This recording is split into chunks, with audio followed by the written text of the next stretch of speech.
በሚያምር ፈገግታውና በፈርጣማ ሰውነቱ የሚለየው ድዋይን ዳግለስ ጆንሰን ወይም ዘ ሮክ የደብሊው ደብሊው ኢ ተፋላሚ እንዲሁም የሆሊውድ ምርጥ አክተር። አብራችሁን ከቆያችሁ ስለ ህይወቱ፣ ቤተሰቡ፣ ስላለው ሀብት እንዲሁም አስገራሚ ነገሮች ትሰማላችሁ። ከእናንተ የሚጠበቀው አብራችሁን መቆየትና ለዚህ ቻናል አዲስ ከሆናችሁ ሰብስክራይብ ማድረግ ብቻ ነው። ዳግለስ ጆንሰን እንደ አውሮፓውያን አቆጣጠር ጥር 2 1972 ሃይዋርድ ካሊፎርኒያ ነው የተወለደው። አባቱ ሮኪ ጆንሰን የተባለ የደብሊው ደብሊው ኢ ወይም የቀድሞ ደብሊው ደብሊው ኤፍ የትግል ተፋላሚ ሰው ነበር። ከቶኒ አትላስ ጋርም ጥምረት ነበረው። በነጻ ትግሉ ተወዳጅና ዝነኛ ሰው ነበር።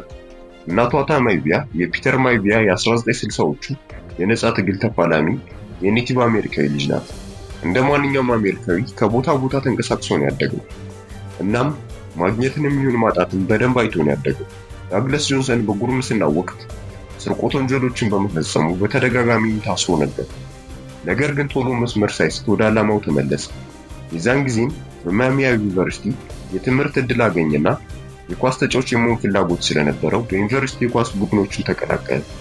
እናም አሰልጣኙ ጆዲ ኩዊክ ለህይወቱ እዚህ መድረስ ብዙ አስተዋጽኦ እንዳደረገለት ይናገራል። ጆዲ ኩዊክ ወደ ስፖርት ህይወት መርቶኛል ይላል።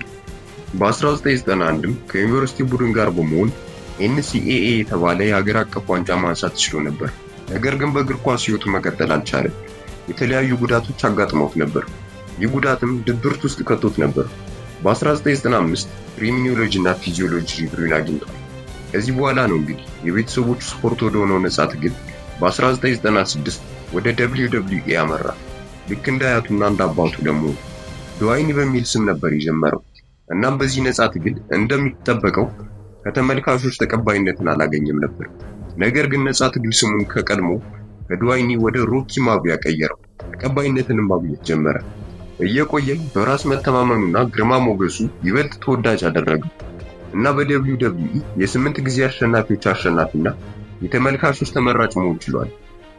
ይህ ታዋቂነት ሲመጣ ነው እንግዲህ ወደ ታላቁ ፊልም ኢንዱስትሪ ወደ ሆሊውድ የተቀላቀለው።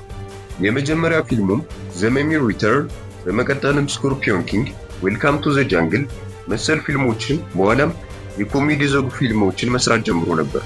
በቅርብ ጊዜ ደግሞ ፋስት ኤንድ ፊሪየስ፣ ጁማንጂ፣ በድምጽ ደግሞ ሞዋና እና ሌሎች ፊልሞች ላይ ተውኗል። በዚህም ከፍተኛ ተቀባይነትና በሆሊውድ ከፍተኛ ተከፋይ ተዋናያን መካከል አንዱ መሆን ችሏል። ድዋይን ዳግለስ ጆንሰን በቢዝነሱም ዓለም ቢሆን የተሳካለት ሰው ነው። ሰቨን ባክስ የተባለ ፕሮዳክሽን ድርጅት ባለቤት ሲሆን የሪል ስቴትም ነጋዴ ነው። በቲኪ ስፖርት ቡድንም አክሲዮን አባል ሲሆን ፕሮጀክት ሮኪ አካል ብቃት እንቅስቃሴን ባለቤት ነው። በመልካም ልቡም ይታወቃል። በተለያዩ ቦታዎች እርዳታ በመስጠትና በመገኘት እገዛውን ያሳያል። ከእነዚህም ውስጥ በጥቂቱ ድዋይን ጆንሰን ሮኪ ፋውንዴሽን የተሰኘ የአእምሮ እድገት ውስንነት ያለባቸውን ለመርዳት የተቋቋመ ድርጅት ባለቤት ነው። የዩኤፍሲ ተደባዳቢ የሆነውንም ቴምባ ጎሪምባ ያለበትን ችግር ካየ በኋላ የረዳበት መንገድ መልካም ልቦና እንዳለው ማሳያ ናቸው።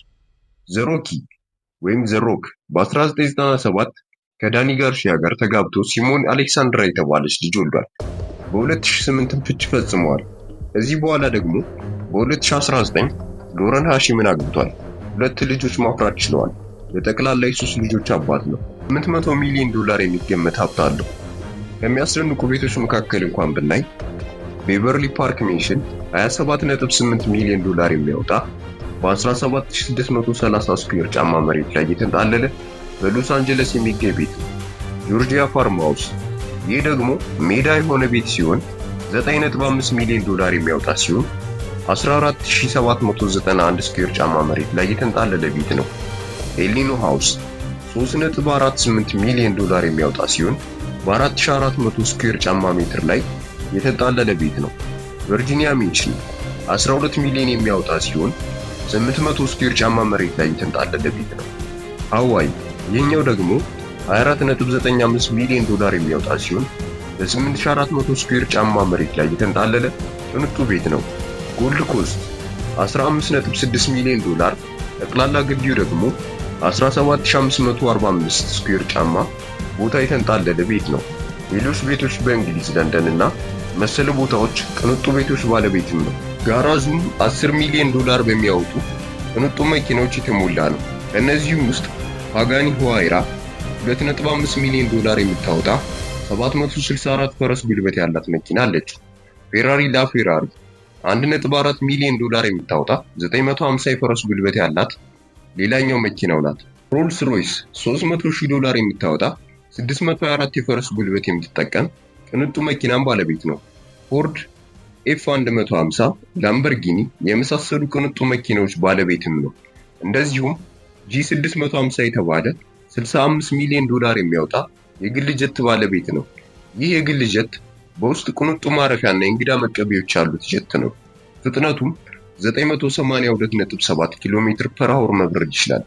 በጥቂቱ ስለ ጠንካራው ተፋላሚ የፊልም አክተር ስለ ቢዝነስ ሰው ድዋይን ዳግላስ ጆንሰን ወይም ዘ ሮክ ሕይወት አየን።